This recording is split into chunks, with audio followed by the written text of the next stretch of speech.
और आज देर रात फेड का ब्याज दरों पर फैसला आने वाला है। दरों में पहले कटौती का क्या अनुमान है, बताने के लिए वरुण दुबे हमारे साथ जुड़ गए हैं। जी वरुण, बताएं।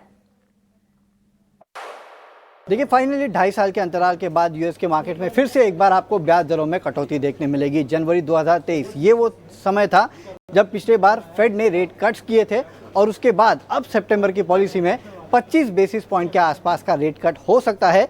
स्ट्रीट पे ज़्यादातर इकोनॉमिस्ट यही मान के चल रहे हैं। इनफैक्ट रॉयटर्स का एक पोल है जिसमें 107 में से 105 इकोनॉमिस्ट जो है, यानी कि ऑलमोस्ट 100% इकोनॉमिस्ट मान के चल रहे हैं कि इस बार फेड की जो पॉलिसी है उसमें 25 बेसिस पॉइंट का रेट कट आपको देखने मिलेगा। और केवल इस बार नहीं, कैलेंडर ईयर 2025 में कुल मिला के 50 बेसिस पॉइंट के आसपास का रेट कट हो सकता है।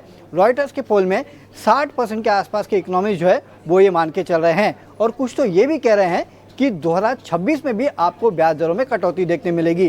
कुल मिला के करीब 75 बेसिस पॉइंट के आसपास की कटौती जो है वो ब्याज दरों में फेड कर सकता है अब से लेके अगले साल तक। यानी कि जो फेड का रेट है 4.25 से 4.5 का, वो कम होकर करीब 3 से 3.25 के आसपास रहेगा। ये काफ़ी सारे इकोनॉमिस्ट मान के चल रहे हैं। देखिए, इसके पीछे काफ़ी सारे फैक्टर्स हैं। हालांकि जो सबसे बड़ा फैक्टर है वो इकोनॉमिक डेटा है यूएस का, और जिसमें भी जो अनएम्प्लॉयमेंट का डेटा है उसको अगर आप देखेंगे तो वो लगातार बिगड़ते जा रहा है और कहीं ना कहीं लोग मान के चल रहे हैं कि एक बड़ा फैक्टर है जिसकी वजह से फेड रेट करेगा। नो डाउट इन्फ्लेशन डेटा जो है वो अगर आप देखेंगे तो थोड़ा बहुत बढ़ सकता है आगे चल के, लोग मान के चल रहे हैं, क्योंकि अगर टैरिफ का ये प्रॉब्लम चलती रही तो आगे चल के इसका इम्पैक्ट जो है वो यूएस के इन्फ्लेशन पे होगा। लेकिन बाकी इकोनॉमिक डेटा अगर आप देखेंगे तो वो कहीं ना कहीं ये संकेत दे रहे हैं कि इकोनॉमी की हालत उतनी अच्छी नहीं है, इसके लिए शायद वहाँ पे फेड को रेट कट करना पड़े।